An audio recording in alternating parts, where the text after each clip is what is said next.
conversar sobre las nociones generales respecto de la prueba, ¿no? Nociones generales, es importante este ámbito. ¿Por qué? Porque el término prueba tiene múltiples acepciones. Hablo en el lenguaje coloquial, pero incluso en el lenguaje jurídico y procesal, también se utiliza eh, para representar distintas acepciones, ¿no? Distintas situaciones vinculadas con el quehacer probatorio. El término prueba deriva del latín, es un término que deriva del latín, tiene que ver con probatio, probationis, que a su vez derivan de probus, y esto significa válido, verdadero, real, también bueno. Entiéndase, es algo que sirve, es algo válido, es algo real, tomado como verdadero. Y esto luego vamos a ver cuando avancemos un ratito, que tiene vinculación con el sentido que tiene el término prueba de cara al desarrollo del proceso y básicamente a la definición del proceso. Le dije que es un término polisémico, ¿no? Tiene significación múltiple, pero siempre está vinculado con la actividad cognoscitiva, siempre vinculado con el tema del conocer algo.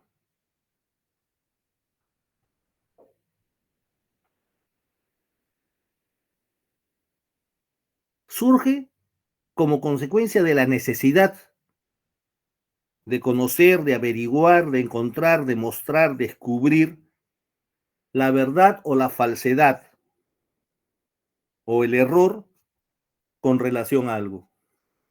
En términos generales, todavía no entramos al tema jurídico, generales.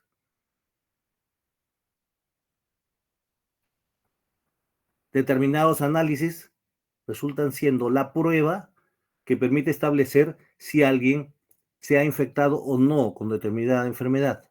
Por eso se utiliza el término la prueba, el término prueba. Y estamos hablando de un caso no jurídico, ¿no?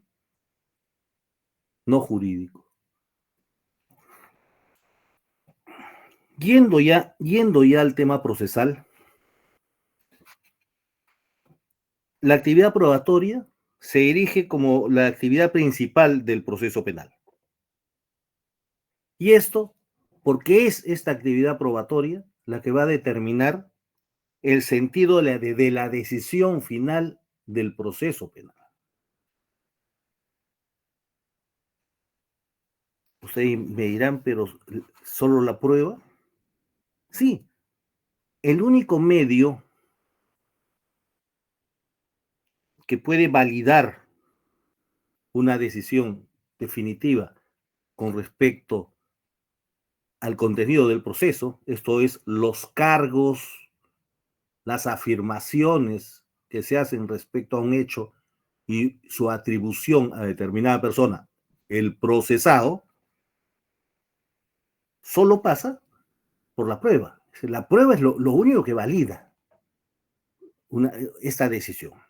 Lógicamente, dentro del contexto del respeto de las garantías del proceso, lo que se denomina debido proceso, ¿no? Que ustedes ya lo saben, ¿no? Saben ustedes que el debido proceso es una garantía conglobante, ¿no? Una garantía conglobante, porque implica el cumplimiento o el respeto de todas las garantías y de todos los principios del proceso penal, e incluso del derecho penal también, ¿no? Entonces tenemos que la prueba es el único medio que permite la comprobación de la veracidad o no de los cargos. Entiéndase, respecto de las afirmaciones que se hacen con relación a los hechos imputados. Cuándo sucedieron, cómo sucedieron, y quién los realizó y cómo los realizó, y por qué los realizó, ¿no? Pero también sirven para determinar la veracidad o no de los descargos, esto es, de las afirmaciones contrarias a la formulación de cargos, ¿no? Entiéndese, los descargos.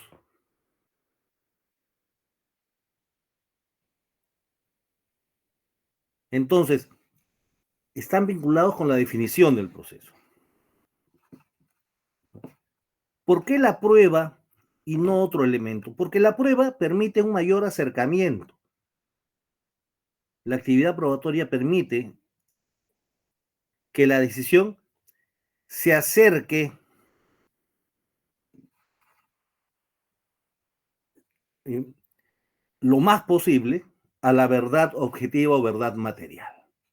A ver, ahí surge un tema, ¿no? Ustedes mira, un ratito, pero estamos hablando del proceso penal, pues se entiende que el proceso penal tiene que llegar a la verdad, ¿no? A ver, la verdad material, la verdad objetiva, lo que se denomina la verdad histórica, no siempre, no siempre se va a conocer en plenitud. Debe entenderse que los hechos discurren con anterioridad al proceso. Primer elemento que dificulta que a través de un proceso posterior podamos nosotros decir que en todos los casos se va a reproducir, vamos a llegar a conocer la verdad histórica completa, que tiene que ver con hechos, atribuciones y que también tiene que ver con cuáles son las cuál es el móvil, por ejemplo, los móviles de los hechos, el móvil de los hechos, ¿no? Claro, habrá casos donde la probanza en ese aspecto casi pleno es posible, en razón de la utilización de algunos medios técnicos, ¿no? Tenemos, por ejemplo, filmaciones, tenemos pericias y tenemos el aceptación, tenemos la concurrencia de testigos y todo ello nos puede llevar a conocer los hechos objetivos materiales, ¿correcto? ¿Es posible? Sí es posible. Pero eso no se da en todos los casos. Porque además de este tema de la lejanía en el tiempo, también hay otros elementos que dificultan esto. Por ejemplo, el perecimiento de muchos elementos materiales que a través de prueba pueden conocerse y develarse. Hablamos, por ejemplo, en casos de delitos de sangre, de las huellas, las manchas y otros elementos materiales que se puedan encontrar en la escena del crimen. El arma homicida, casquillos de bala, entre otras cosas. Si hay un conocimiento cercano a la producción del delito y una adecuada ocupación por parte de la policía y especialmente del Departamento de Criminalística, para recoger esos elementos y luego develarlos a partir de pericias, a partir de la aplicación de elementos químicos, ¿no? Para encontrar las huellas y luego poder hacer una pericia dactiloscópica, determinar, por ejemplo, la sangre a quien corresponde, o qué tipo de sangre es, y a partir de eso homologarla o no con la de las personas que son indagadas inicialmente, claro, habría una mayor posibilidad. Pero no se da en todos los casos, no todos los crímenes se descubren a las pocas horas o a los pocos minutos de conocerse. Hay delitos mucho más complejos, ¿no? Los delitos, por ejemplo, eh, los delitos en agravio del Estado, en especial los que se conocen, el cúmulo de delitos que se conocen bajo el rótulo de corrupción, ¿no? Son delitos complejos. Ni hablar de otros delitos, por ejemplo, como el lavado de activos, que tiene también una seria complejidad, ¿no? Por solamente citar algunos casos. Pero otro elemento que también complica y de alguna manera es impeditiva para que nosotros podamos decir que en todos los casos, con la sentencia penal basada en prueba, hemos encontrado la verdad material, es que hay restricciones probatorias que son legales, absolutamente legales, diríamos más, de rango constitucional. ¿Por qué? Porque en sociedades como las nuestras, ¿no?, regidas por un Estado democrático de derecho, un Estado constitucional, no se habilita un vale todo con tal de obtener pruebas de un delito. Hay limitaciones que básicamente están dadas por el reconocimiento de la dignidad de la persona, de la dignidad de la persona. Cláusula de no incriminación, ¿no? A diferencia de otros momentos históricos, no está habilitado, pues, golpear a una persona, torturarla para obtener la verdad.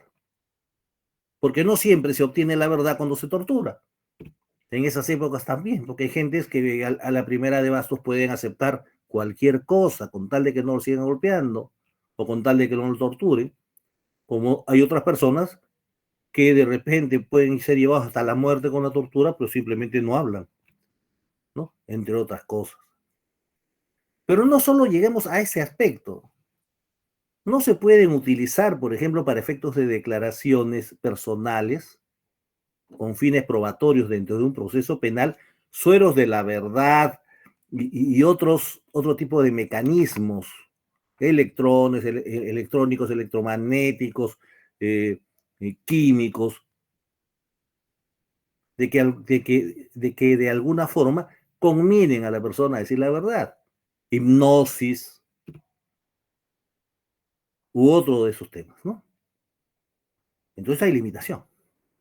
La dignidad. Pero no solamente, y dentro de la dignidad tenemos una serie de temas. Tenemos el tema, por ejemplo, de la inviolabilidad de domicilio, el respeto a la inviolabilidad de la correspondencia, de las telecomunicaciones. Ustedes me dirán, sí, pero eso es posible levantarlo. Lógicamente, pero es posible levantarlo ya instaurada por lo menos una investigación preliminar, ¿no? Y bajo ciertos supuestos legales, porque como vamos a ver luego, porque sobre eso vamos a trabajar también en este curso, cada una de las medidas tienen presupuestos, ¿no? No se pueden utilizar para todos los procesos, sino para los procesos que tengan determinada entidad y bajo el cumplimiento de determinados presupuestos procesales. ¿Qué les quiero yo decir con todo esto, no? Que la actividad probatoria está regulada y se sujeta a principios de rango constitucional, que implican limitantes. Pero limitantes, básicamente, como le digo, que se sustentan básicamente en el reconocimiento de garantías y derechos de las personas, que son superiores al derecho que tiene el Estado de hacer valer su jus punendi, ¿no? Y en el caso de flexibilización de algunas de esas garantías, como la inviolabilidad de domicilio, la, la inviolabilidad de las telecomunicaciones, ¿no?, entre otras, tienen excepciones que están reguladas legalmente y que tienen una serie de presupuestos que cumplir y momentos y plazos que cumplir en su ejecución. Entonces, por esa razón, se dice que la verdad a la que se arriba en el proceso penal es una verdad legal. Una verdad legal, pero que tiene como el elemento determinante la prueba. La prueba, entonces, viene a ser el cable a tierra del proceso penal que permite el mayor acercamiento posible a la realidad de los hechos, pero que además interdicta la arbitrariedad. Interdicta la arbitrariedad. Los jueces no pueden condenar o considerar probada una culpabilidad en meras sospechas o en prejuicios, ¿no? A una persona que tiene antecedentes por haber cometido un delito, por ese solo hecho, no se le puede, sin la exigencia de la prueba y lo que todo ello implica, pues apenas respecto de ella se dirija una imputación, pues decir, como esta persona robó y por eso fue condenado, entonces vamos a condenarla por este delito también. Eso no es válido. Una cosa es que en nuestro ordenamiento materia penal, el reincidente tenga en razón de esa reincidencia, como en la mayoría de ordenamientos penales modernos, una mayor punición. Y esto no es una doble pena, como antes se sostenía, no, oye, pero está dando a esta persona, le estás penando doble si ya pagó lo suyo. No está bien, no está en duda de que pagó lo suyo de su primer delito. Pero es que en el caso de la reincidencia lo que vemos es una mayor peligrosidad, una mayor animosidad. Esto es, que el cumplimiento de la pena no cumplió un efecto resocializador, ni lo determinó a vivir con arreglo a la ley de convivencia en una sociedad, sino que simplemente, más bien, lo atisbó más para continuar delinquiendo. Pero más allá de eso, ¿no? Lo que sí se puede, lo que sí puede el Estado es aplicar esto, ¿no? Una mayor sanción al reincidente por la misma razón de ser reincidente, ¿no?, de que ya fue sancionado igualito, ¿no? Pero siempre y cuando, en el segundo caso, se pruebe con el mismo rigor con que se le prueba a cualquiera, inclusive a un reo primario, su participación criminal. Si hay duda, la duda le va a favorecer tanto al primario como al reincidente. Tanto al primario como al reincidente.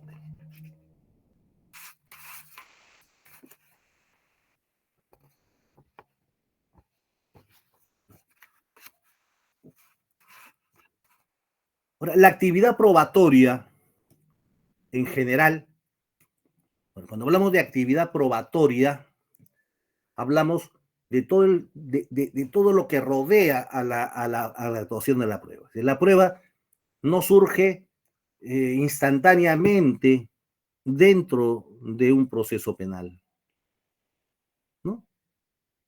esa actuación probatoria, ese dato probatorio, se va a dar dentro de un contexto previo, un contexto previo de averiguación y de conocimiento de quién porta tal información o qué elemento contiene información, una posterior acusación de cara a un juicio, luego un momento de admisión, un momento de ofrecimiento, la admisión y luego la actuación de la prueba. Y es en el contexto del juicio en que se va a actuar esta prueba. Y se va a incorporar información.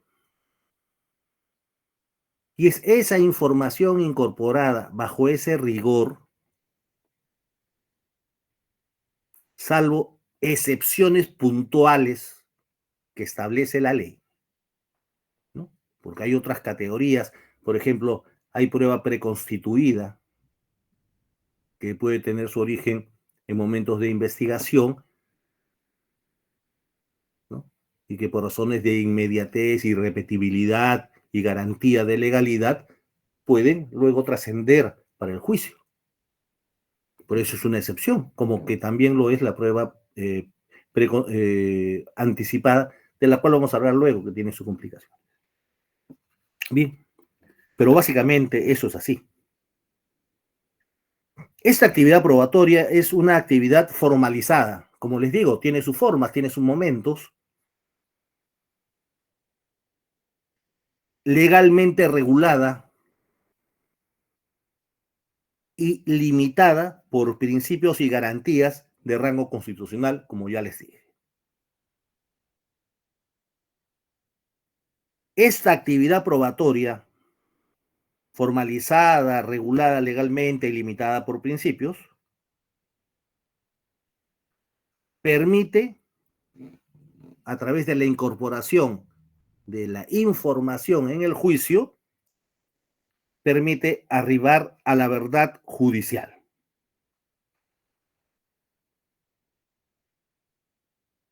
Verdad que como les he indicado, no podemos considerar tajantemente como la reproducción histórica ni la verdad objetiva, que puede coincidir con la objetiva, sí, pero es una verdad legal, se ha obtenido a través de toda esta formalidad. Por eso se dice que esta verdad judicial o verdad legal es una verdad formalizada, o como señalaba el profesor Boussuquet francés, una verdad convencionalizada, dotada de coherencia.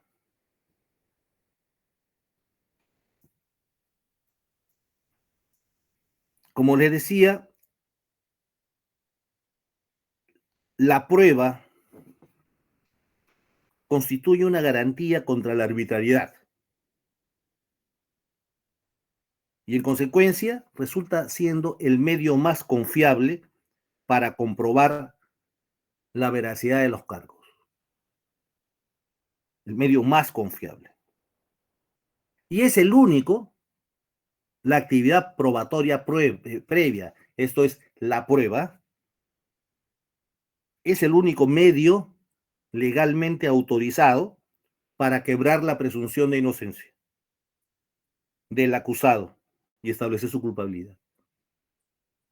Toda persona es portadora de esa presunción de inocencia, que es una presunción de rango constitucional. Toda persona es inocente y debe ser considerada y tratada como inocente hasta que se prueben los cargos en un juicio debido. Se prueben los cargos. ¿A través de qué? A través de la prueba. ¿Se prueben ante quién? Ante el juzgador. En otras palabras, se genere en el juzgador convicción de que la persona, a través de la prueba, de que la persona del imputado ha participado en los hechos, como tal es culpable, y solo ahí, quebrada la presunción de inocencia, se le puede imponer una pena.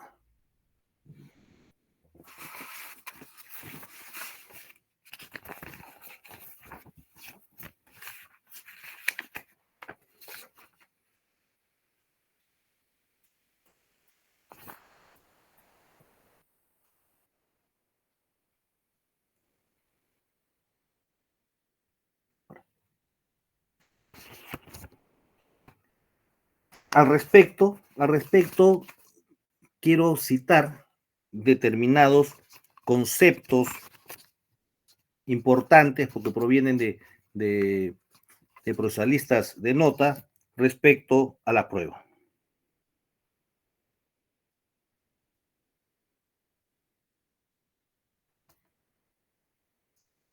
Santiago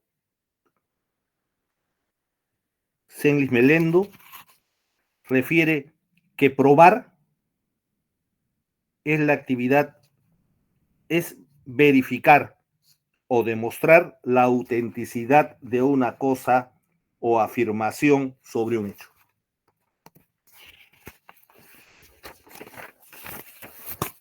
Por su parte, Francesco Carneluti, el viejo procesalista italiano, conceptúa que la prueba es la comprobación de las afirmaciones, la fijación formal de los hechos.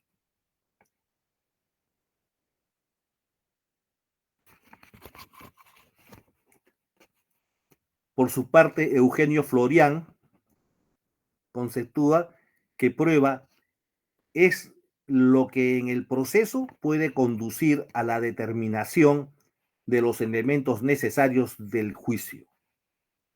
Confirma o desvirtúa una hipótesis o afirmación sobre los hechos. Por su parte, Claude Roxin, recientemente fallecido, el profesor alemán, refiere que la prueba es lo que permite convencer al juez sobre la certeza de un hecho.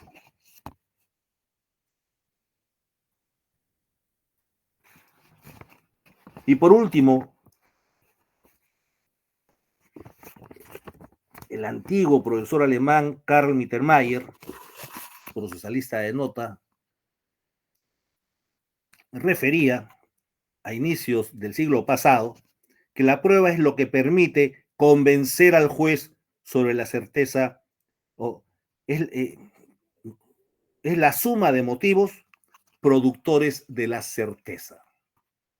Si se dan cuenta, y esto solamente para probar el carácter polisémico del término prueba con relación a los componentes o a los momentos de la actividad probatoria, ¿no? Si ustedes se dan cuenta, Carneluti dice que la prueba es la comprobación.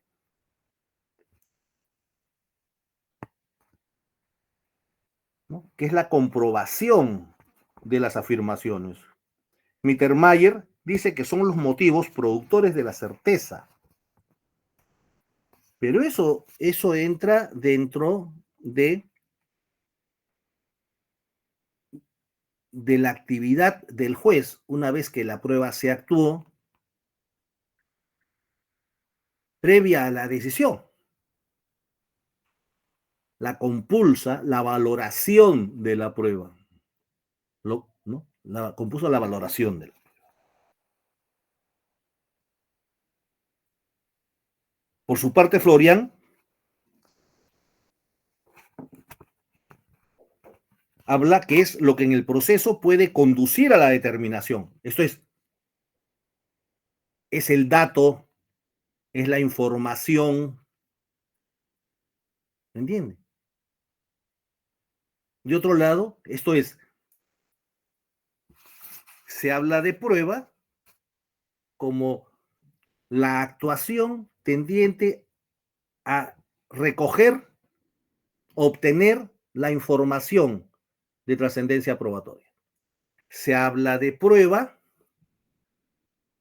como la información, el resultado de esa actuación que tiene la virtualidad de poder determinar al juez o generar convicción en el juez, sea positiva o negativa, respecto de los hechos atribuidos.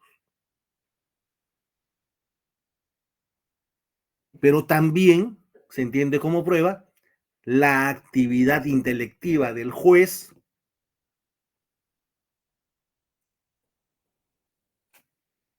de valoración de esa información para efectos de generarse convicción y producir determinada decisión en el juicio. Para que vean cómo a través de los conceptos dados por una gama de procesalistas, todos connotados y de diversas nacionalidades y de diversos tiempos, ¿no? Hay una apreciación polisémica del término prueba.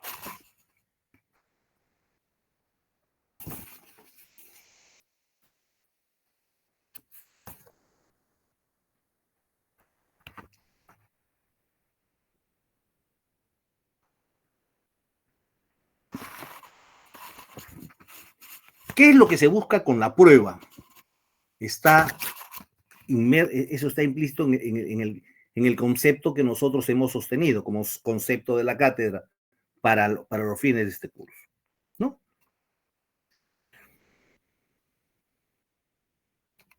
¿Cuál es? ¿Qué es? Bentham, Bonnier decían, es la averiguación de la verdad, establecer la verdad absoluta. Esto lo decían Bentham, Bonnier y Ricci.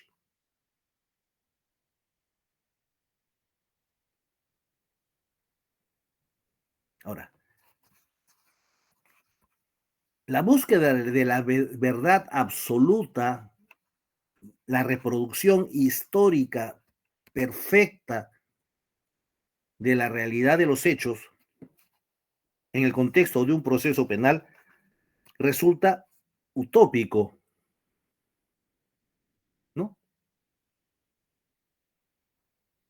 Lo que no quiere decir que la verdad judicial tenga un norte distinto que la verdad absoluta. Ya hemos dicho las razones por las cuales no podemos nosotros sostener que el juicio nos lleva a la verdad absoluta, salvo casos especiales, ¿no? Casos especiales donde haya habido pues filmación en el lugar, donde haya habido múltiples testigos, donde esto sea incontrovertible. Pero así todo, llegaríamos al objetivo, pero de repente no podríamos tener certeza respecto de los móviles que también integran el conocimiento de los hechos, ¿no? Pero sí, plancha, el resultado del juicio plancharía con el, la realidad de los hechos plenos.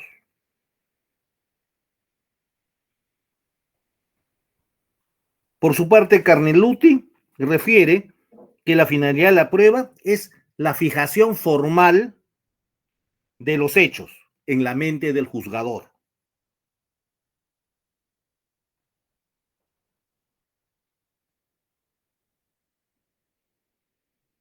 Que produce convencimiento.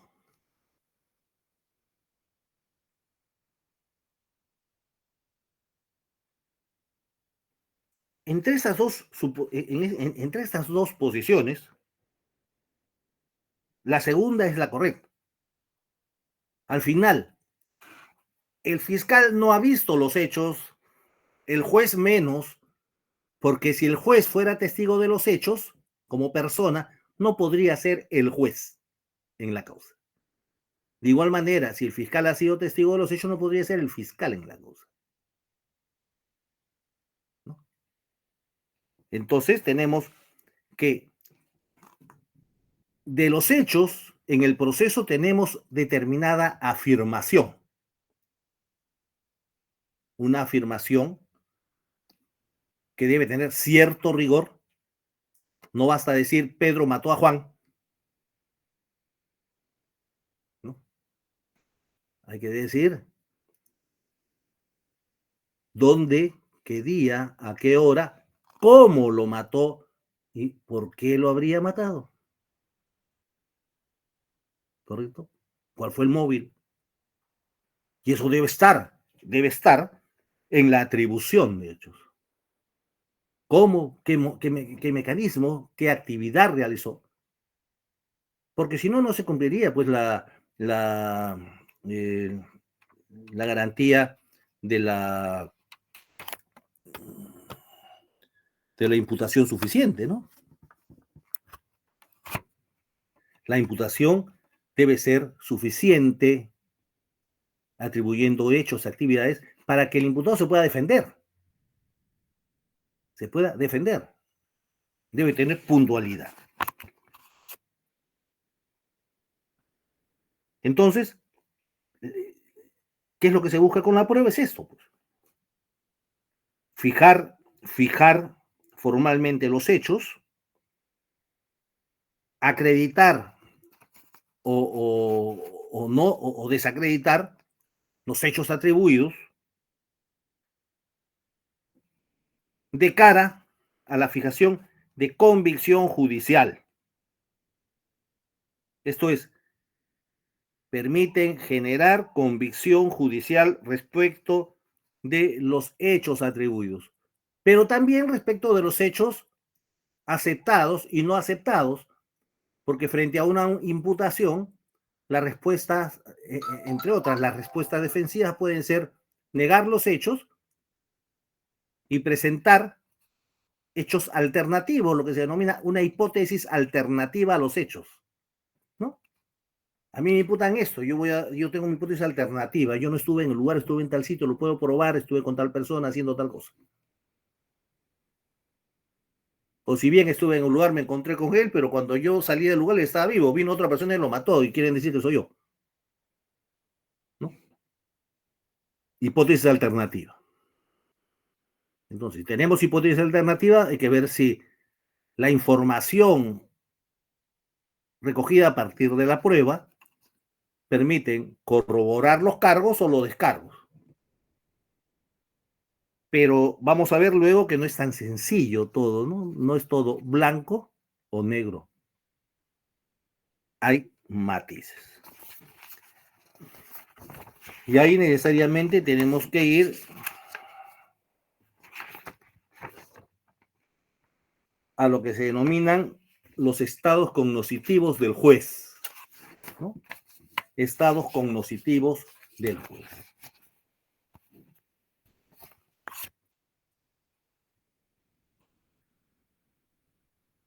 Si ustedes revisan las normas del Código Procesal, van a ver que se utilizan una serie de términos.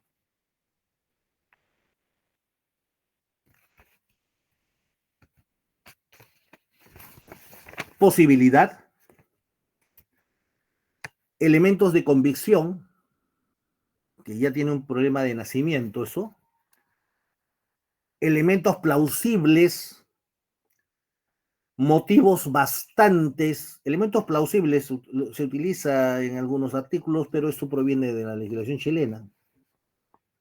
Motivos bastantes, elementos suficientes, elementos de suficiencia vinculante, como decía el código original del 91, como los que se exigen para posibilitar una prisión preventiva, entre otros. Ahora, esos elementos que he señalado, los elementos posibles, los plausibles, los motivos bastantes, suficientes vinculantes, estamos hablando de categorías de conocimiento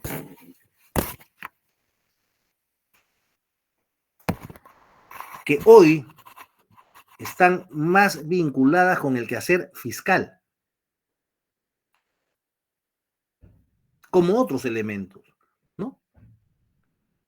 Y también con el judicial, pero no para la definición del proceso, no para la definición del proceso, sino para resolver determinadas cuestiones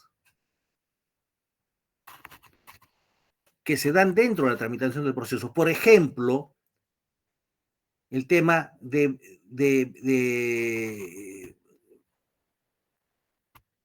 resolver un requerimiento de prisión preventiva, por ejemplo.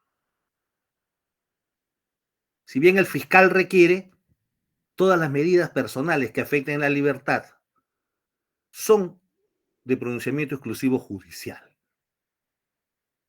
Previa audiencia, pero resuelve judicialmente el juez, ¿no? Evidentemente, no es el momento de convicciones porque el proceso recién comenzó, ¿no? Entiéndase, recién se formalizó la investigación preparatoria por el fiscal, se emitió esa disposición. Recién se ha abierto la investigación formalizada. No estamos en el momento de decir si es culpable o inocente. Lo que vamos a ver es si es razonable que a esa persona se le dicte una medida de prisión preventiva. Y eso se complica más y requiere más exigencia porque estamos hablando de un presunto inocente. Más allá que respecto a la imputación, justamente cualquier ciudadano frente a una imputación se activa su presunción de inocencia. Pero excepcionalmente a un presunto inocente se le puede poner preso preventivamente. Excepcionalmente, pero no porque se considere que es culpable, sino porque se considera que si se le deja en libertad va a evitar el adecuado desarrollo del proceso. Esto es, va a generar peligro, sea por su fuga o sea porque va a influir en la entrada o no de información en el proceso. Va a amenazar testigos, va a matar testigos, va a comprar peritos o va a desaparecer elementos materiales, documentos. Y no hay otra forma de evitar eso que con la prisión preventiva. No obstante que hay todo un catálogo de medidas asegurativas personales que vinculadas con la comparecencia pueden en casos, en la mayoría de los casos, de alguna manera evitar el peligro. Pero hay casos que son especiales y que son complicados, excepcionales. Entonces, cuando estamos en ese momento, sí juegan pues, el tema de los elementos vinculantes suficientes. Y eso sí, y eso respecto del juez. Otro estado de conocimiento, pero ya como estado, la sospecha razonable,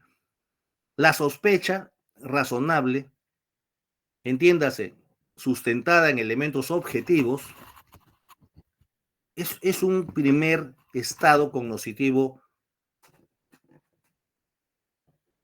del juez, pero que mayormente se le exige al fiscal, ¿no? Se entiende que el fiscal podrá formalizar la investigación preparatoria, emitir la disposición de formalización de la investigación preparatoria, siempre y cuando de los elementos recabados en la información, en la investigación preliminar,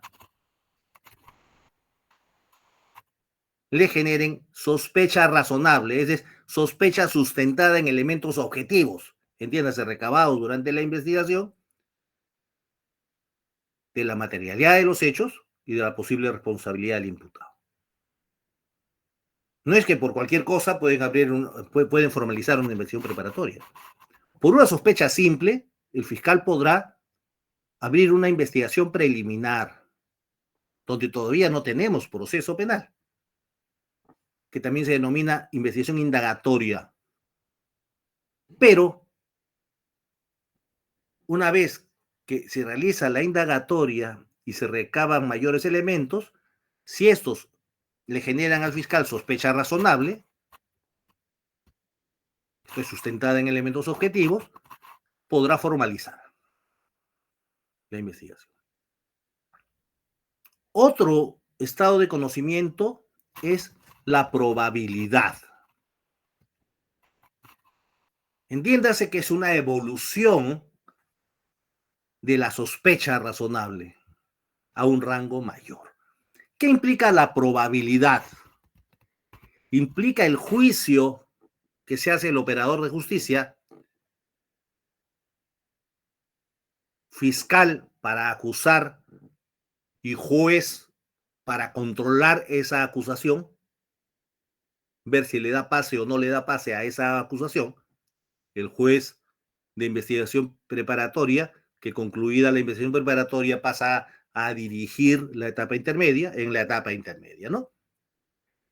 ¿Qué significa esa probabilidad? Un juicio de que con los elementos recabados durante la investigación preparatoria ya formalizada, el fiscal puede probar, está en capacidad de probar, tiene la posibilidad de probar o no probar. Ese juicio de probabilidad positivo puede materializarse. Yo formulo acusación porque los elementos recabados a mí me permiten un juicio de probabilidad. Yo considero que con lo que tengo puedo convencer al juez en el juicio. Juicio de probabilidad. Positivo, porque puede ser un juicio de probabilidad negativo, ¿no? El fiscal dice, ya he recabado toda esta información, pero toda esa información que he recabado al formalizar la investigación preparatoria no permite que la sospecha razonable evolucione hacia una probabilidad. Por el contrario, de repente hasta que esa sospecha razonable ya se ha vuelto más dudosa. No tengo juicio de probabilidad. ¿Qué hace el fiscal cuando no tiene juicio de probabilidad? Requiere un sobreseimiento. Requiere un sobreseimiento. Implica con lo que tengo no hay elementos suficientes que me permitan probar la causa en juicio. En consecuencia, eso tiene que archivarse. Un sobreseimiento. La decisión del sobreseimiento es del juez. Es del juez, ¿no? Evidentemente, el juez tiene que evaluar si realmente ese juicio de probabilidad negativa del fiscal es razonable. Si no considera que es razonable, entonces activa el mecanismo de consulta al superior, ¿no? Diciendo, para mí no es razonable. Podría hacer algo más. No es razonable. Superior decide. El fiscal superior al quien requiere el sobreseimiento dice, no, si es razonable. Yo lo respaldo. Se acabó el tema. Se acabó la discusión. Viene abajo, se archiva. Pero el superior puede decir un ratito, no, tiene razón. Que se le devuelva la causa fiscal para que acuse. Se devuelve y el fiscal tiene que acusar.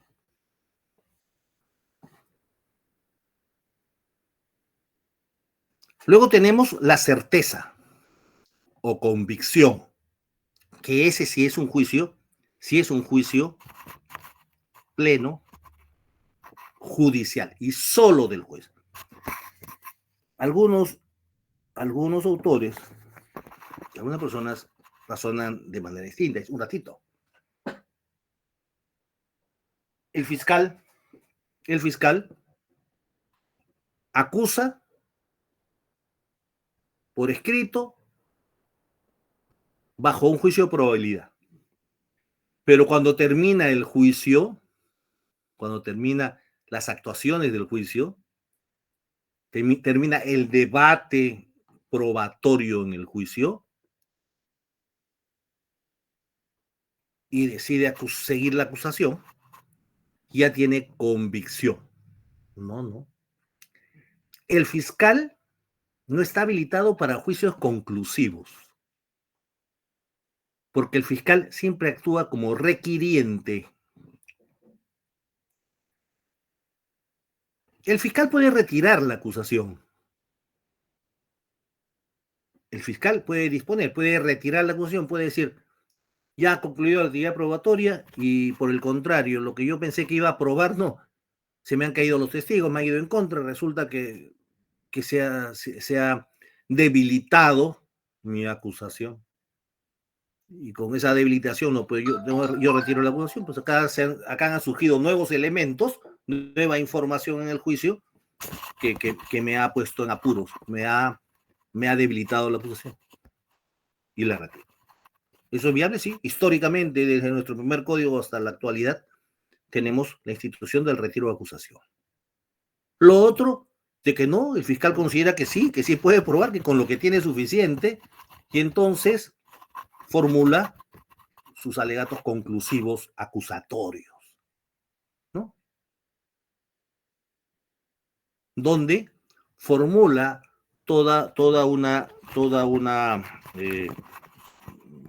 un argumento para la condena del imputado, para que triunfe su acusación.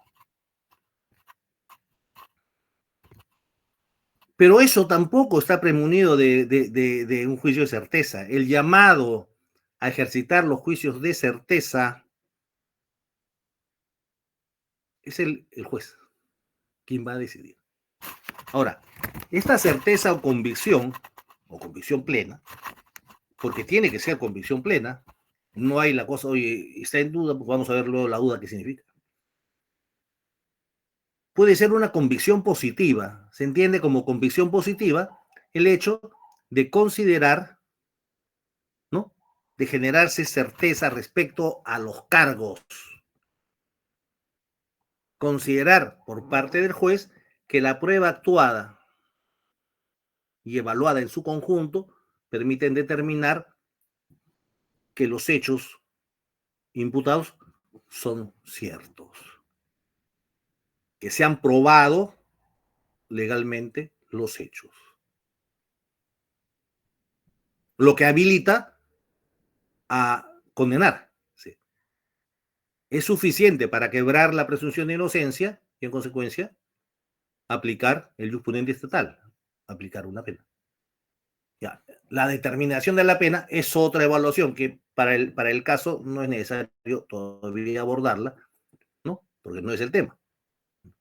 Una cosa es acreditar los hechos y otra cosa es determinar la pena. Son dos deliberaciones distintas. Primero se determina si los hechos son ciertos y si la atribución es correcta. Si los hechos son ciertos y la atribución es correcta, tenemos entonces que se han acreditado los hechos y que procede condenar, quebrar la presunción y condenar. ¿Cómo condenar? ¿Qué pena imponer? Es otro debate dentro del mismo juicio y dentro de la misma sentencia se va a expresar. Determinar la pena, porque todos los delitos tienen distintos rangos de pena y hay consideraciones de carácter personal y de determinadas situaciones procesales que están vinculadas hoy con el tema de la pena. No solamente las previstas en el artículo 45, 46 y 46A del Código Procesal, ¿no? Sino hay otros elementos, ¿no? Hay otros elementos, por ejemplo, el transcurso del tiempo. ¿Cuánto duró el proceso? El proceso duró más de lo necesario. Eso va a influir en la pena. La actitud que tuvo el procesado, se acogió a una fórmula de simplificación, por ejemplo, a una conclusión anticipada de juzgamiento. Eso va a tener incidencia en la pena. ¿Es primario o es reincidente? Eso va a determinar distintas maneras de sancionar.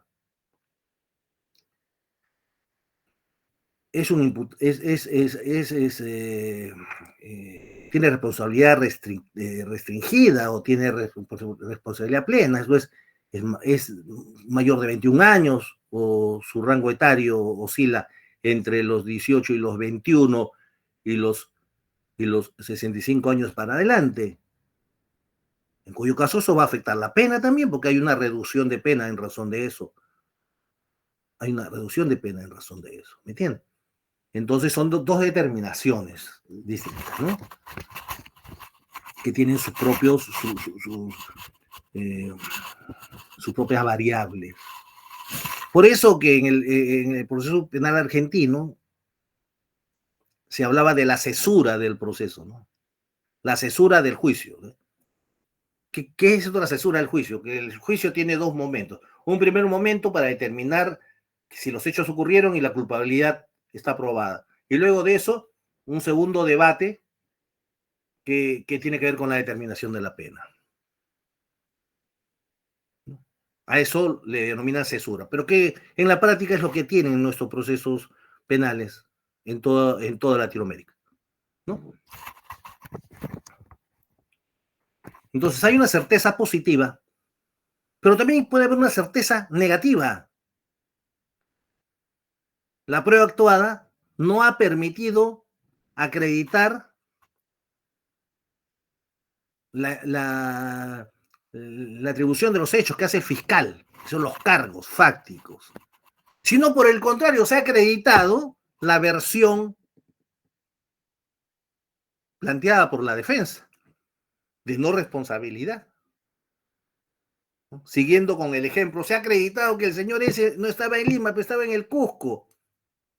Y estuvo por mucho tiempo en el Cusco, entonces se le puede atribuir lo que pasó en Lima. Más si es un delito de mano propia, ¿no? Por ejemplo. Entonces puede haber convicción positiva, convicción negativa. Convicción positiva para condenar, convicción negativa para absolver. Pero la improbanza no genera estado cognitivo. Y puede ser una situación que determine el sentido de la decisión. Y no es un estado cognitivo, simplemente es la verificación de improbanza. La insuficiencia. La prueba es insuficiente. En otras palabras, que en el juicio, en la audiencia de juzgamiento, ese juicio de probabilidad que era correcto del fiscal no superó, no evolucionó hacia una certeza. Por el contrario, ha habido una insuficiencia probatoria. La prueba actuada, la prueba aportada, es insuficiente para poder determinar la culpabilidad. Claro, puede ser suficiente para determinar la materialidad de los hechos, pero no que esos hechos hayan sido producidos por el imputado. En cuyo caso la respuesta es absolución. Convicción positiva, resultado, absolución. Improbanza, resultado, absolución. Pero hay una última categoría que es ecléctica, que es la duda. Ustedes me dirán, pero la duda, claro, cuando comienza el juicio puede haber dudas. Claro, sí, sí, pero eso no es la duda de la que estamos hablando. Realizado el proceso debidamente, desarrolladas las actividades del juicio, la actividad probatoria, recabada la información probatoria, se genera en el juez razonablemente un estado de duda. No antes del juicio, claro, antes del juicio todo es duda, todo es suposición. No, ya concluyó el juicio, se actuó todo, tenemos todo, ya no podemos ir más, ya el debate se cerró, no se puede reabrir. Y tenemos duda. ¿Por qué decimos que es un estado ecléctico del conocimiento?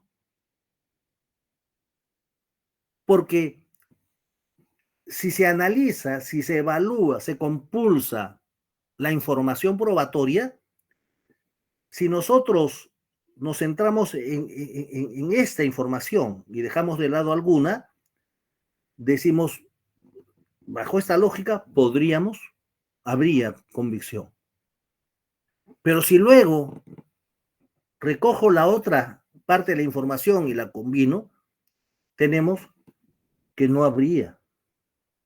o en todo caso habría insuficiencia, o en todo caso parecería que esta persona no realizó los hechos. La duda razonable que no es superable. En los casos de duda razonable, pues la duda favorece al reo, como lo señala la norma constitucional. En consecuencia, si hay duda respecto de la responsabilidad penal del imputado, la respuesta en la decisión será la absolución también. Ahora, puede haber duda no respecto del cogollo de la imputación, no respecto de su responsabilidad. Puede haber, imaginémonos que a la persona le han imputado robo agravado, ¿correcto?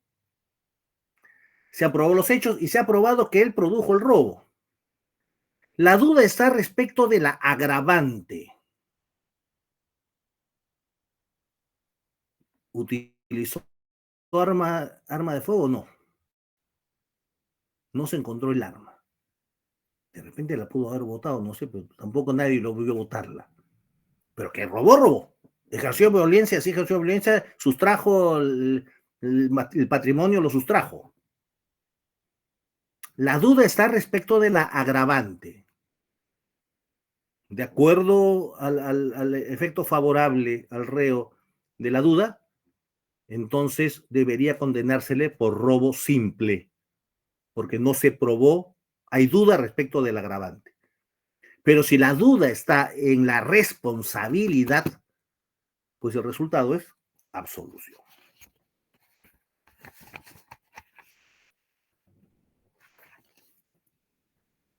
A ver, señores, ¿alguna pregunta hasta acá? Algo que no haya quedado claro, que ustedes quisieran una aclaración, una ampliación, por favor. De paso va a tomar nota de quienes intervengan pidiendo aclaraciones o dando un punto de vista también.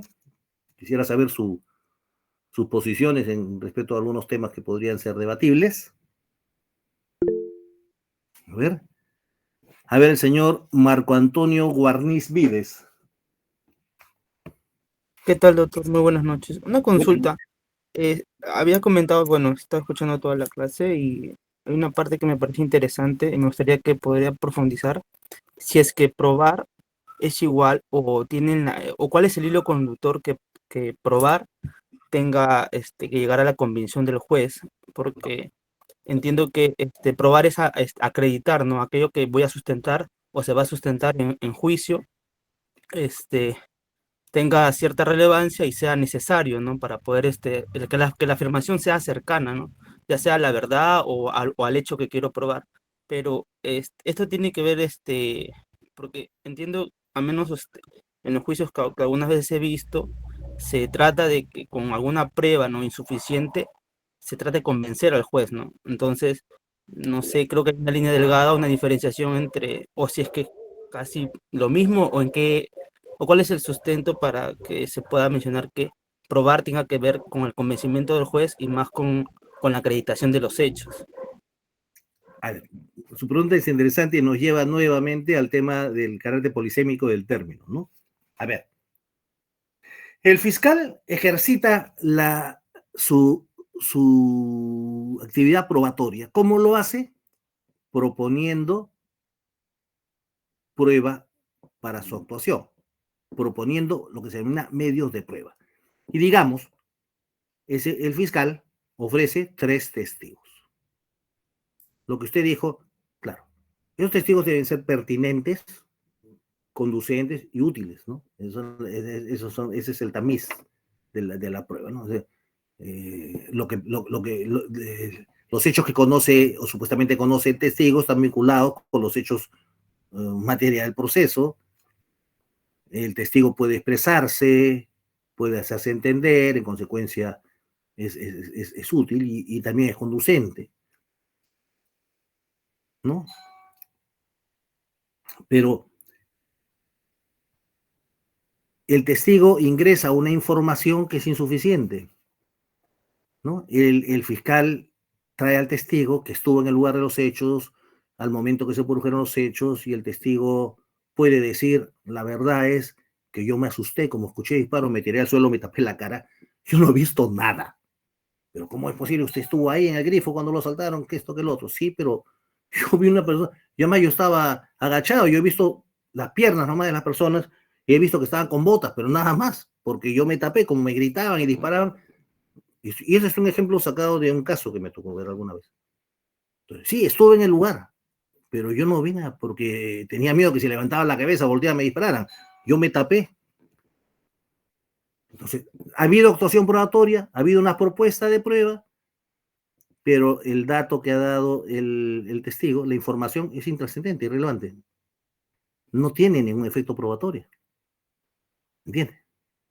El objetivo, al presentar ese testigo en particular, ha sido probar. Pero de mi objetivo, probar a que se cumpla el efecto, pasa por el contenido de la información y pasa por el intelecto del juez. ¿Sí? He respondido, creo, su pregunta, ¿no? Por favor, un minuto, permítame un minutito. Vamos a suspender un minuto.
Gracias, señor, que estoy solo en mi casa y habían tocado la puerta. A ver, el señor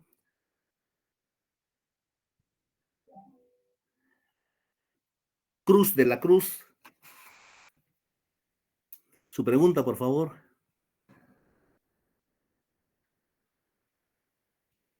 El señor Cruz de la Cruz, su pregunta, por favor.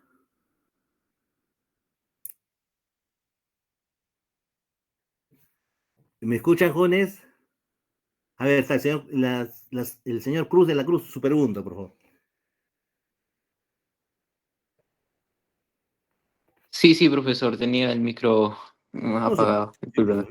preocupe. Usted mencionó que, o sea, una noción de la prueba es que tiene un mayor acercamiento posible a la verdad. Y también mencionó sobre que en el Código Procesal Penal se habla sobre los elementos de convicción. No sé si nos podría dar una diferencia, al menos un concepto técnico de cada uno, y qué nivel de verdad o, bueno, qué tan acercamiento de certeza se necesita para cada uno de ellos dentro del proceso, ¿no? Gracias por su pregunta. No, no son diferentes. Estamos hablando de términos. Luego vamos a hablar de antes, una vez que absorban las preguntas de ustedes, vamos a hablar de las categorías, ya que es rápidamente. Pero se utiliza el término elementos de convicción para nombrar a toda aquella información recabada en sede de investigación preliminar, lo cual no es correcto, pues, ¿no? ¿Por qué? Porque a nivel de la investigación preliminar, y ni siquiera a nivel de la investigación formalizada, se van a generar convicciones. Esto es, la investigación no tiene por finalidad generar convicciones, tiene por finalidad generar estados intermedios de conocimiento.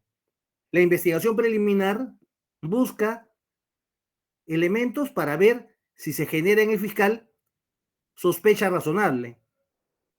Si se genera sospecha razonable en el fiscal, entonces el fiscal puede formalizar. Si no, no puede formalizar la investigación.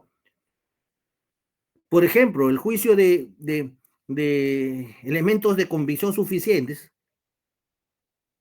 se utiliza para referirse a aquellos elementos calificados que el Código 91 con mejor criterio consideraba elementos de suficiencia vinculante, que se requieren para poder pensar en una prisión preventiva. ¿Me entiende?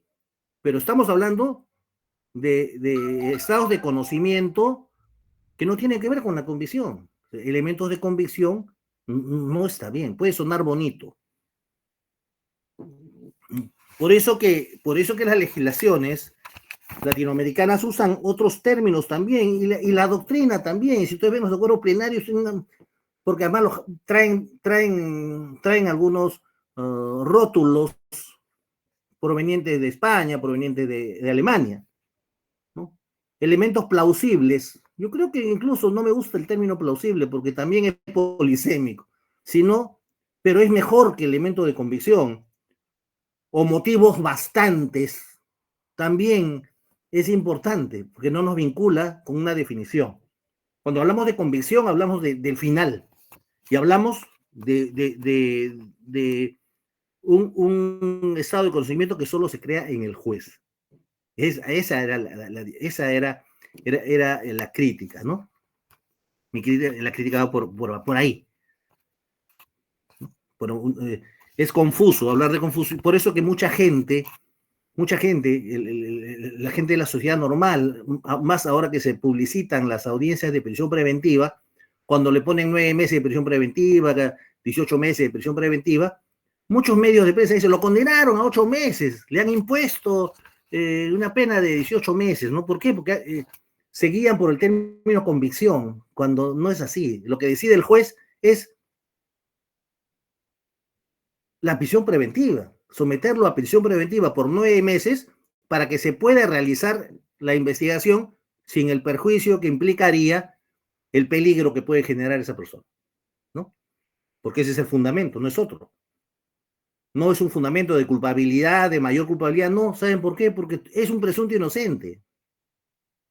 Y esa presunción de inocencia se va a quebrar al momento de dictarse la sentencia. Recién ahí se quiebra, antes no se quiebra, ¿no? A eso me refería. A ver, la señorita Iris Campos Vidalón, luego el señor López Aguirre. Buenas noches, profesor Buenas y noches. compañeros. Bueno, profesor, he escuchado atentamente la clase y bueno, de ello ha desprendido una consulta que es la siguiente. ¿Cuál es la diferencia entre el derecho probatorio y el razonamiento probatorio? Y la siguiente pregunta sería, ¿el juez hace uso del razonamiento probatorio para alcanzar la decisión final en el proceso? Esas son sus preguntas. Sí, doctor. Bien, correcto, fíjese.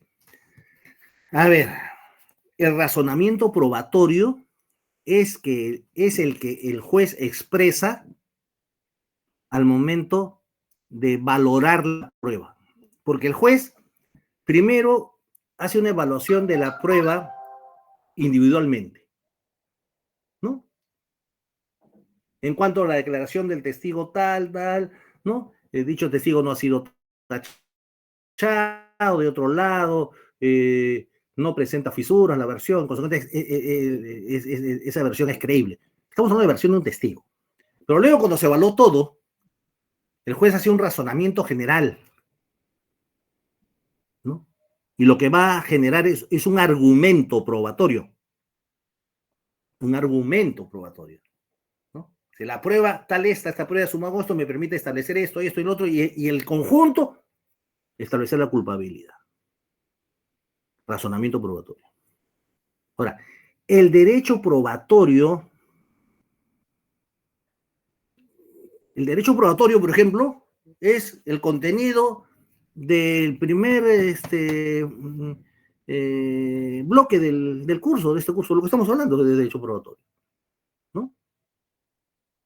Esto es dentro del derecho procesal, el estudio, ¿no? Y el tratamiento de todo lo que es la actividad probatoria y conexos.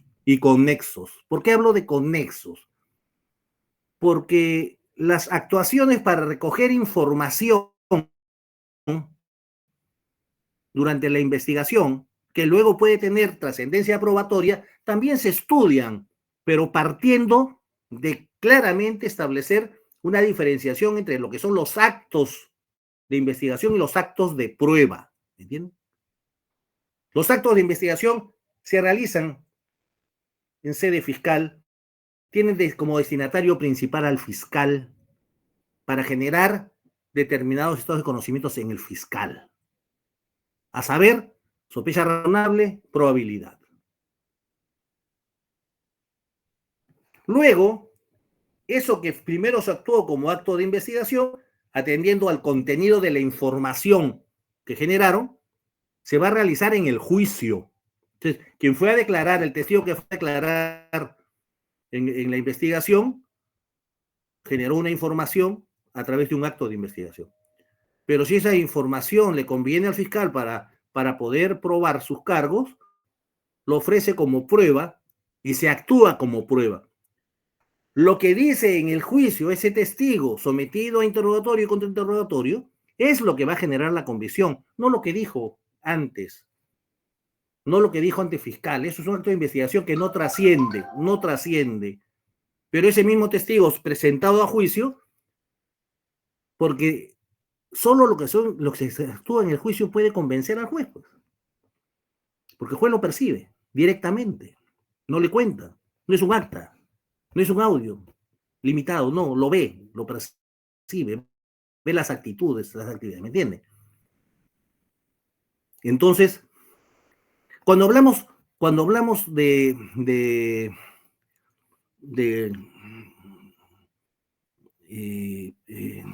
derecho probatorio, también se dice probática, ¿no? Está muy de moda, ¿no? Especialmente por la universidad esta bueno, una universidad española que está siendo famosa por cursos de probática, ¿no? Derecho probatorio. ¿No? Eso son terminologías que no tienen que ver. Lo que al final va a trascender la información probatoria trasciende a través de la evaluación conjunta con la otra información probatoria que hace el juez de cara a la sentencia y que va a ser expresada en la sentencia y va a generar una decisión. No sé si he satisfecho su información, señorita. Sí, doctor. Muchísimas gracias. No a usted por la pregunta. La señorita Maylin Estrella Ureta. Maylin Estrella, profesor, ¿logra escucharme? Sí, le escucho. Mi pregunta era acerca de lo que usted mencionó sobre lo que el fiscal debe recabar para iniciar la investigación preparatoria. Además de Sí. ello, mencionó que hay una etapa en la que el fiscal, considerando que lo recabado no es sustentable, podría renunciar a la acusación en una etapa Sí, del proceso. Y que sí. cómo podría ser eso viable debido a la carga procesal, ¿no? Y me parece algo bastante interesante porque incluso cuando hay eh, casos en los que podría formularse una acusación por desobediencia a la autoridad, sin embargo, cuando no hay lo suficientemente, eh, cuando no hay la carga probatoria viable, aún así los fiscales siguen procediendo. Y, y esto podría ser bastante útil a la hora de evitar procesos sin sentido. Esa es mi No, pregunta. ¿Y no. cuál es la opinión con respecto a ello? A ver, a ver. Gracias, gracias. A ver, eh, les decía, pues ¿no? El fiscal tiene un estándar. ¿Sí? El estándar necesario para que el fiscal pueda formalizar la investigación preparatoria es tener un mayor conocimiento que el portado en la denuncia, ¿no? Y además elementos que le permitan considerar que hay una sospecha razonable, fundada en hechos, fundada en elementos materiales, que solo se pueden recabar a través de una investigación que le permita esta sospecha razonable. ¿Correcto?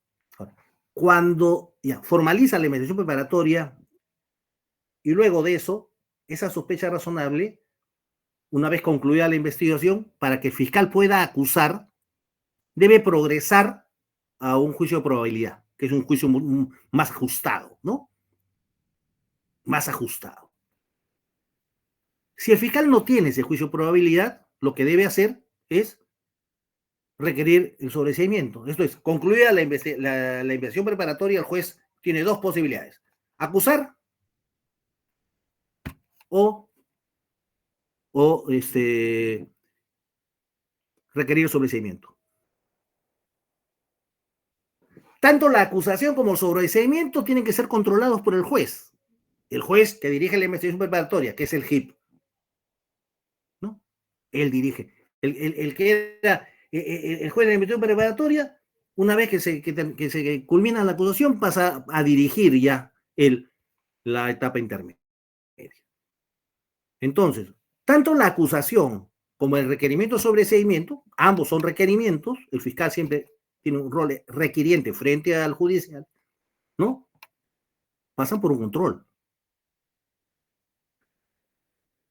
Con respecto a la acusación, si el juez considera que la acusación no está premunida de un adecuado juicio de probabilidad, que los elementos aportados son tenues, o que no hay razonabilidad, o que la acción penal ha prescrito respecto a los delitos, el fiscal puede rechazar de plano esa acusación y emite un sobreseimiento. Esa institución se denomina absolución anticipada y es de origen italiano. En Italia, lo que hace el juez de la etapa intermedia es que sin juicio nada, ¿no? Al ser floja la acusación, absuelve anticipadamente. Acá no, porque eso generó pues escozor en el Ministerio Público y para compaginar el tema, este rechazo liminar se hace a través de un sobreseimiento impropio, con lo cual termina el proceso. Si el requerimiento, como lo señalé en su momento, si el requerimiento de sobreseimiento, que es la otra manera en que se puede expresar el fiscal, el juez la considera que no es razonable, entonces el juez no puede obligarle al fiscal, decir, oye, acusa, no lo puede hacer. Le puede desestimar su acusación, pero no le puede decir, oye, tú dices que vas a sobreseer, tienes que acusar, ¿no? Tendrá que decir fundamentadamente por qué razones no es razonable y se dirige al fiscal de rango superior, a quien emitió el requerimiento. Y este decidirá. Si este decide decir, aun cuando el juez no la considera razonable, que está bien y que debe confirmarse, él aprueba el sobreseimiento, pues al judicial no le queda otra cosa que hacerlo. Porque al final el fiscal nomás puede disponer de la acción penal. Y acá lo he hecho, ya hablamos que no es una decisión de fiscal Juan Pérez, sino ya es una decisión corporativa, ¿no? Es la idea. ¿Es satisfecho su pregunta? Sí, doctor, muchas gracias. Usted. Y por último, la señorita, a ver, Sandra Guamán Campos. Doctor, buenas noches. Buenas noches. Sí, mi duda iba más o menos relacionada a que usted mencionó que dentro de la etapa de conocimiento de la probabilidad se podría dar este tema de la prisión preventiva. Entonces, lo que yo quería saber es hasta qué punto sería compatible esta presunción de inocencia si es que se establece la prisión preventiva, no teniendo en cuenta que hay plazos establecidos para algunos tipos de casos, como pueden ser los casos simples, que son 9 meses, los complejos, que son 12 meses, y los de crimen organizado, 18 meses, perdón, y los de crimen organizado, que son 36. Y teniendo en cuenta esto, también tenemos que ver de que si no se alcanza la actividad probatoria dentro de ese plazo, entonces estos se pueden prolongar incluso hasta el doble del tiempo. Y esto se podría, bueno, no sé si usted ha escuchado, pero muchos hablan sobre que podría considerarse como una pena anticipada. Esa era mi duda. A ver, bien, a ver. Es complicado, pero es necesario. No sé, eso es. Porque si consideramos nosotros que la presunción de inocencia no permite en casos excepcionales evitar el peligro procesal con la prisión preventiva del imputado, entonces todo el mundo podría hacer lo que quiere. Se fuga, intenta fugarse 80 veces hasta que logra fugarse, pues. Y si el hombre se fuga, no hay proceso. O agarra y comienza a comprar testigos, a amedrentar testigos, en especial crimen organizado. Entonces los testigos nunca van a ir, si van a ir todos dicen que no vieron nada, o todos dicen que los están amenazando y no quieren hablar, y en consecuencia no se va a incorporar información de trascendencia probatoria que permita luego que el proceso escale a un juicio oral. ¿No? Entonces, sí, evidentemente es complejo el tema, ¿no? Pero la salida a todo esto es la siguiente: que la prisión preventiva siempre sea una medida de última ratio, que sea una medida excepcional como la ley lo establece. Porque si la prisión preventiva es utilizada como moneda de curso en todos los procesos, por robo armado, prisión, ¿no? En delitos funcionariales, prisión. No obstante, no hay peligro, porque al final lo que determina que se puede aplicar excepcionalmente o se puede requerir una prisión preventiva es la existencia de peligro real y un peligro grave, un peligro que no se pueda neutralizar con las otras medidas que son no con presencia simple, sino son restricciones, con presencia con restricciones adicionales que pueden ser incluso severas, ¿no? Pero que no llegan a prisión preventiva, ¿no? Así me explico. Entonces, claro, no le voy a decir yo que no, es definitivamente es complicado la fundamentación. Pero siempre y cuando la prisión obedezca a la necesidad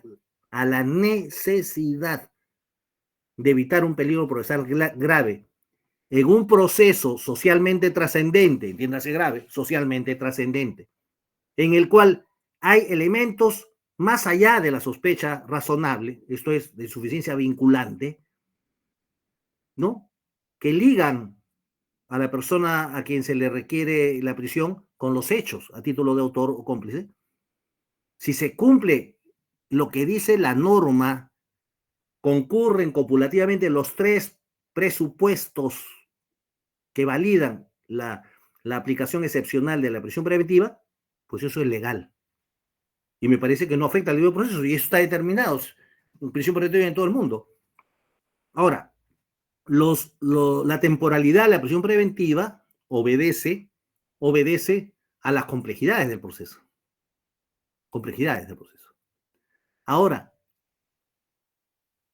la posibilidad de prolongación de la prisión preventiva solo se sustenta en situaciones externas al fiscal y al judicial.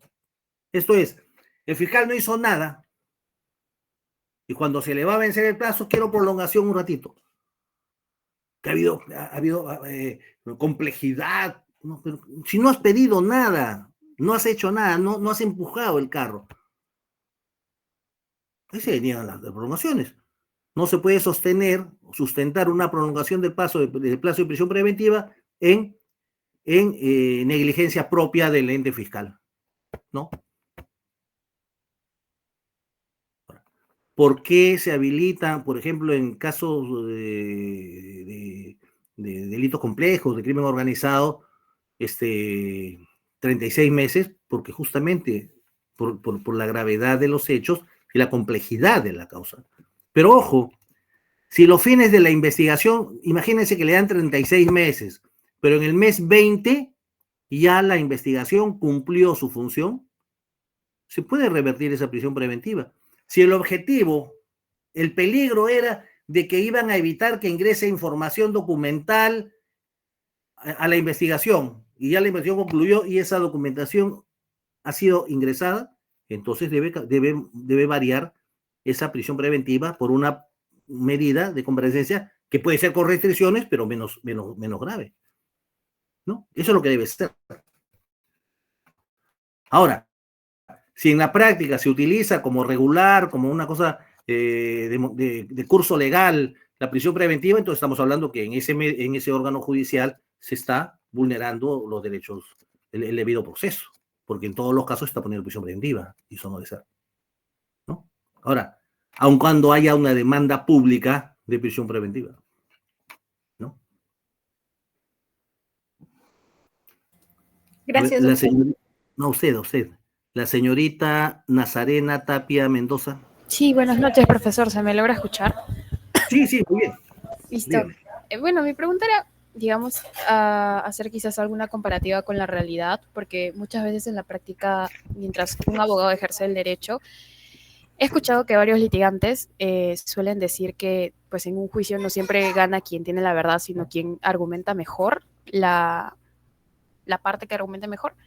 Pero teóricamente, el día de hoy, usted, por ejemplo, mencionó que la actividad probatoria busca acercar la decisión judicial final a lo que es una verdad objetiva, material o histórica. Bueno, perdón, o histórica.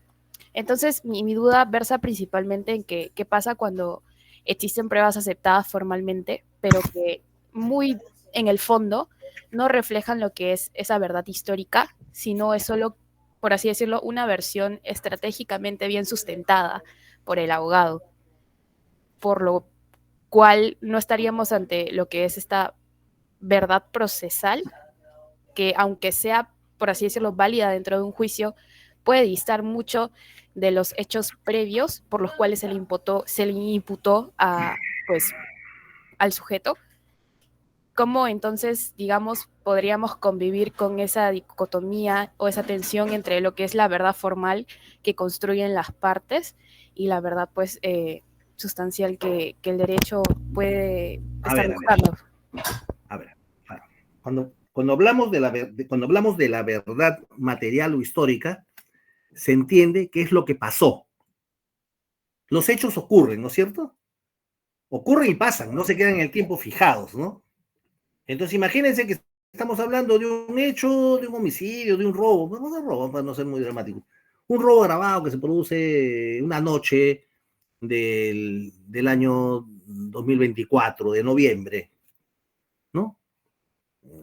La persona va, denuncia al día siguiente, se hacen las indagaciones y todo. Y el tema llega ya al despacho fiscal.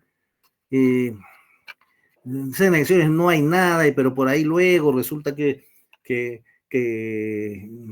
al año siguiente, este año, en el mes de febrero, se explicita un robo ahí a determinada persona que es expuesta en la televisión como quien produjo el robo, y resulta que esta persona a quien le robaron en el mes de noviembre del año pasado dice, esa es la persona que me robó, ¿no? Porque la investigación no había dado nada.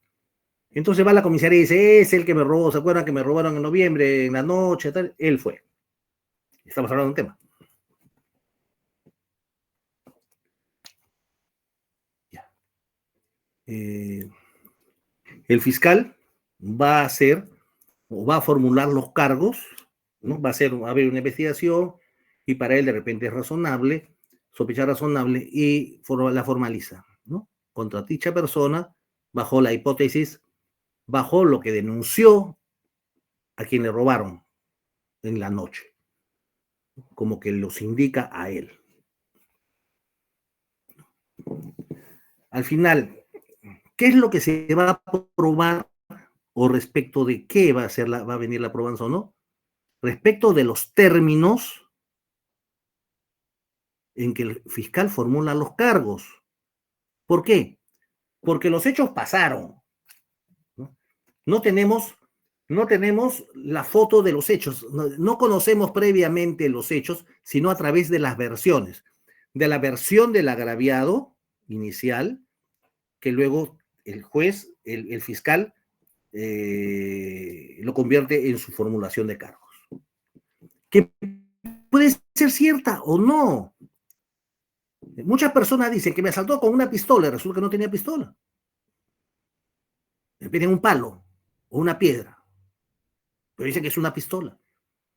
A una persona que está saliendo de su trabajo, le asalta, se va a tomar y en la noche sale, le roban. ¿Cuánto le robaron? Si le robaron 50 soles, y su celular.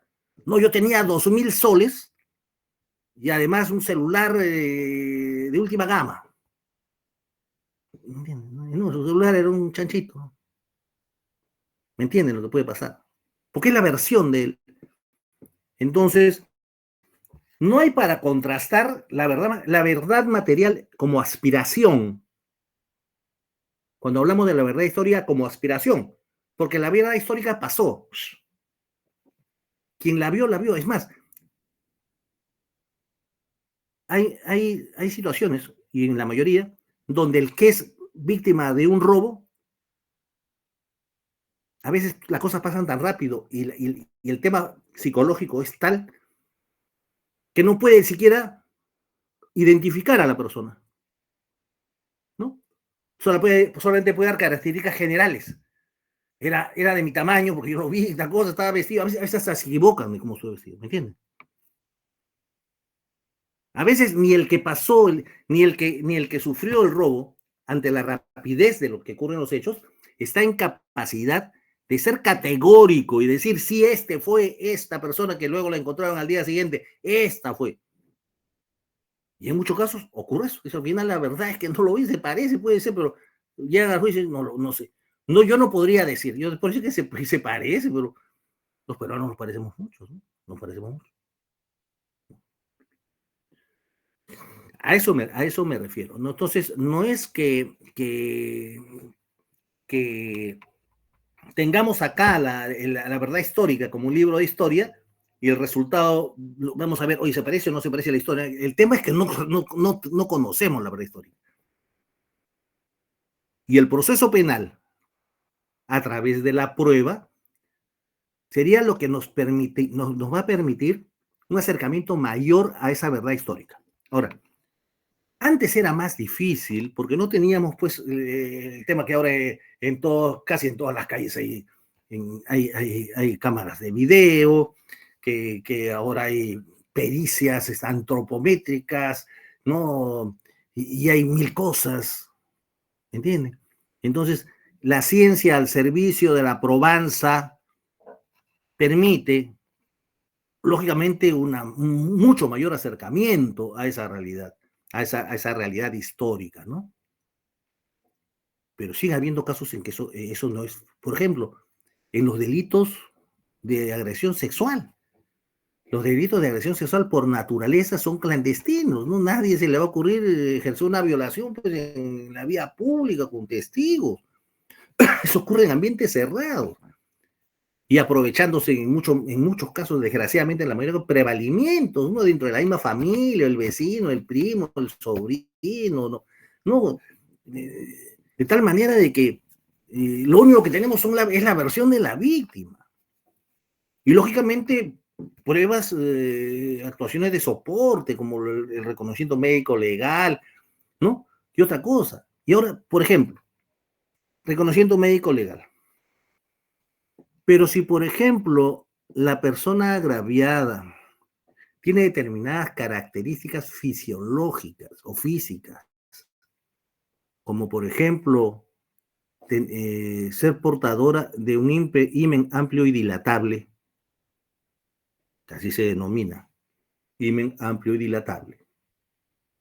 Es decir, la membrana himenal no se fisura, no se quiebra, no se rompe al momento de que pasa algún elemento, que puede ser el órgano sexual masculino, cualquier elemento, ¿no? A las personas que tienen el himen, no es normal, porque le voy a decir luego por qué no podemos decir normal o no normal. En Europa, el porcentaje de himenes amplios y dilatables, y en Estados Unidos también es mínimo. Es mínimo. Por eso podemos decir que el himen normal es aquel que se fisura y el amplio y dilatable es excepcionalísimo. En nuestro país y en muchos países latinoamericanos, por las mismas características raciales, no lo sé, no lo podría explicar yo tampoco, pero sí conozco los porcentajes, porcentaje mayor, casi 40%. Entonces, un 40% de las féminas portadoras de himen amplio y dilatable. De tal manera que si no se denuncian los hechos, no se denuncia la violación inmediatamente, de tal manera de que va al médico legista y se puede encontrar restos de semen en la cavidad vaginal o en la ropa interior, y esto se puede homologar con la persona, no solamente podemos determinar no vamos a poder determinar quién ha sido, sino que si no se produce esto, la chica se asea todo y la denuncia, como generalmente ocurre, se produce una semana después, un mes después, un año después, le van a hacer el análisis a la chica y no va a haber ningún elemento que permita establecer que en algún momento esa chica ha practicado el acto sexual, consentida o no consentidamente, con derecho o sin derecho. No, porque es un himen amplio y dilatable. Lo que no quiere decir que porque la fémina tiene un himen amplio y dilatable, no se deba sancionar a su violador. En consecuencia, hay mayor complejidad probatoria. Bien. Mayor complejidad probatoria. Entonces, ahí las decisiones, se entiende que por el rigor de la prueba y el debate de la prueba y todo esto, se deben acercar a pero en el fondo es eventualmente, la posibilidad de error cae dentro de lo posible. Y esto es gravísimo, y es gravísimo el caso. No porque yo esté en favor de la impunidad para violadores, porque yo creo que es un delito execrable, es más execrable, me parece, de los delitos, ¿no? Uno de los más execrables. Sino porque la pena, tratándose de violación de menores de 14 años, entonces hasta 13 años, 11 meses, 29 días y 23 horas con 59 minutos, ¿no? Es cadena perpetua, es la pena máxima. Entonces, ahí se presenta una dificultad, ¿no? Entonces, a eso me refiero. Entonces, eso que se condiga con la realidad está en función de la prueba. Entonces, habrán casos donde los elementos de la información de naturaleza probatoria es mayor y vamos a estar casi seguros, o seguros plenamente, ¿no? Entonces, existe esto, pero se tiene que aplicar justicia penal, se tiene que impartir justicia penal. Con rigor, con rigor en la probanza, ¿no? Que es el hecho. Bien. Tenemos 5 minutos Vamos a dejar para la próxima lo que nos quedaba. Bueno, vamos a empalmar y el próximo jueves es Semana Santa. Doctor, primero comentarle a los jóvenes de que la asistencia ya se encuentra en el chat de acá del Meet. Por favor, llenen su asistencia. Y sí, doctor, la siguiente semana es Semana Santa. Ay, y la subsiguiente estamos bien, ¿no? Sí. Ya. Vamos a recuperar virtual la clase de Semana Santa, del Jueves Santo, y también la clase del primero, porque está mala suerte, el primero también cae jueves, el día del trabajo. Tenemos que hacerlo para estar con el cronograma de los temas del curso. Bien, entonces, ya me gustaría ver bien ya cómo hacemos, a ver, 10, 17. ¿Les parece el sábado 19 creen que podemos, o muchos van a salir de viaje de repente, por Semana Santa, ¿no? Profesor, ¿a qué hora sería? A ver, mejor lo hacemos el 26, ¿ya? Sábado 26. El sábado 26 hacemos la recuperación del Jueves Santo. A ver, generalmente yo le digo porque esto ha pasado también, como Carito recordará, en los anteriores años. ¿No? Siempre hay razones sea por estos feriados, sea porque por razón de la misma función, a veces tengo que viajar o algo, no es posible porque por razones del trabajo judicial a veces no puedo venir. Entonces, siempre hay recuperaciones. En estos momentos es por el tema del Jueves Santo.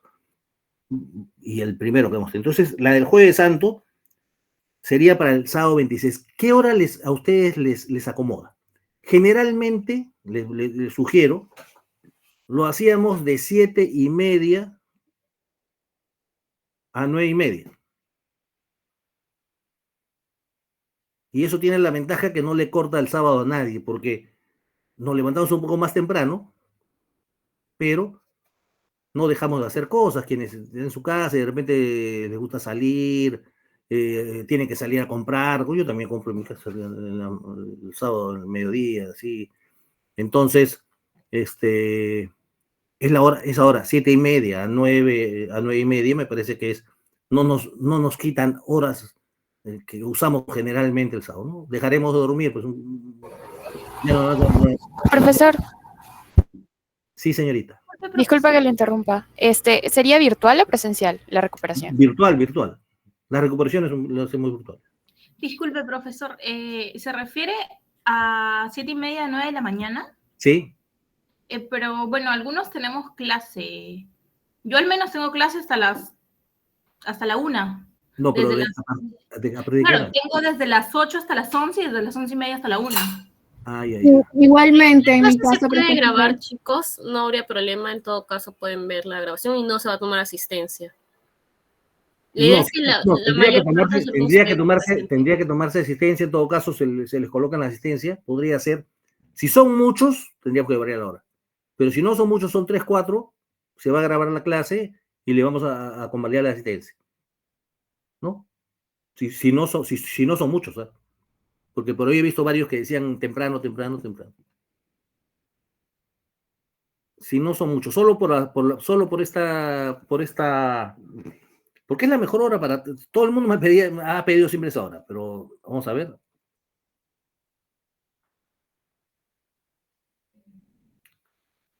A ver, yo quisiera saber quién más tiene el problema de los cursos de la mañana, porque de los sábados en la mañana. La señorita Nikama también tiene.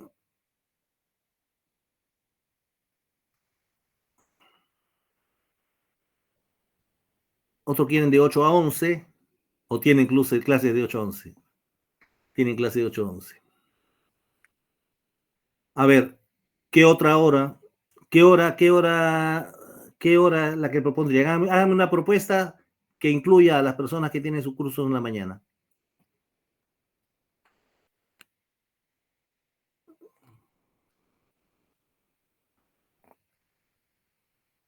A ver, ¿qué propuesta? ¿De 3 a 5? Por la noche, yo no tengo ningún problema. No soy fiestero, no sé, por ahí ustedes son más jóvenes. A ver. ¿Sábado en la noche o de 3 a 5?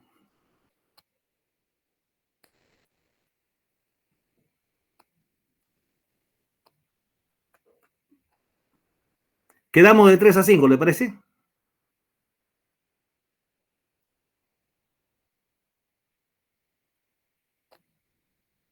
Porque tengo que solicitarlo por escrito a la facultad para que controlen el tema.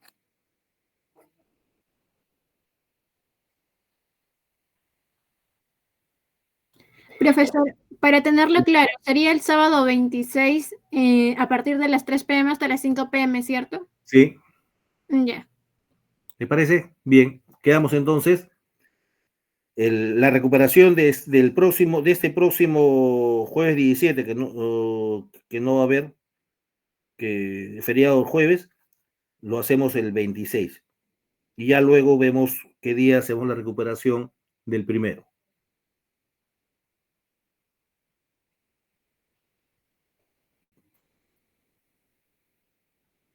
Bien, quedamos así entonces. La recuperación, porque todavía vamos a tener clase normal el 24 y el 26, sábado 26, tenemos la recuperación del jueves 17. Bien. Gracias, chicos, por la atención, por las preguntas. Las preguntas han sido enriquecedoras, me han permitido de repente cerrar ideas que de repente no quedaron del todo bien cerradas. Tengan todos ustedes muy buenas noches. Muy buenas noches. Buenas noches, profesor. Muchas gracias por la clase. La asistencia.